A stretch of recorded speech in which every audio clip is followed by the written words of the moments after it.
Abaluumi essula 14 olunyiriri olusooka okutuuka ku lusembayo. Naye atali munywevu mu kukkiriza mumusembezanga, naye temumusaliranga musango olw'ensonga ezimubuusibwabuusibwa. Omulala akkiriza n'okulya n'alya byonna, naye atali munywevu alya nva zokka.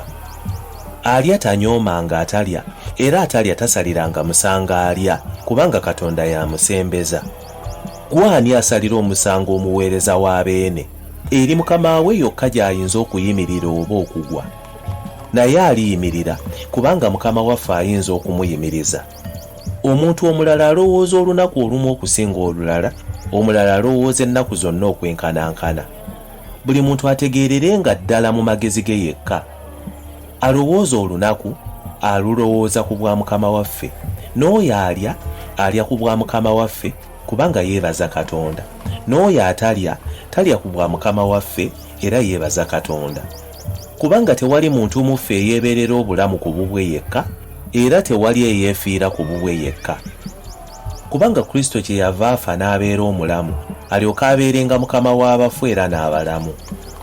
Naye ggwe kiki ekikusaliza omusango muganda wo? Oba naawe kiki ekikunyoomesa muganda wo? Kubanga ffenna tuliyimirira mu maaso g'entebe ey'emisango eya Katonda. Kubanga kyawandiikibwa nti, nga bwe ndi omulamu, bw'ayogera Mukama, buli vviivi lirinfukaamirira, na buli lulimi lulitendereza Katonda. Kale bwe kityo buli muntu muffe alibalirira omuwendo gwe yekka eri Katonda. Kale tulemenga okusalira bannaffe emisango nate ffekka na ffekka, naye waakiri musale omusango guno obutaleeteranga waluganda ekyesittaza oba enkonge. Mmanye era ntegeeredde ddala mu Mukama waffe Yesu Kristo nga tewali kintu kya muzizo mu buwangwa bwakyo, wabula eri oyo akirowooza nga kya muzizo, kiba kya muzizo. Kuba obanga muganda wo anakuwala olw'emmere nga tokyatambula mu kwagala, tomuzikirizanga lwa mmere y'oyo Kristo gwe yafiirira. Kale ekirungi kyammwe kiremenga okuvumibwa, kubanga obwakabaka bwa Katonda si kwe kulya n'okunywa, wabula mu butuukirivu na mirembe n'essanyu mu Mwoyo Omutukuvu. Kubanga aweereza Kristo bw'ati asanyusa nnyo Katonda, n'abantu bamusiima.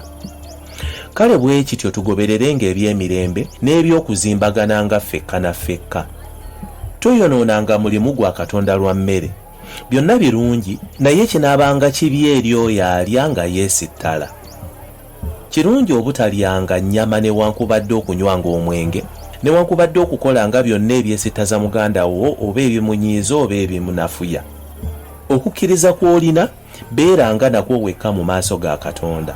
Oyo alina omukisa ateesalira musango mu kigambo ky'akakasa, naye oyo abuusabuusa azza omusango bw'alya, kubanga talya mu kukkiriza, na buli ekitava mu kukkiriza kye kibi.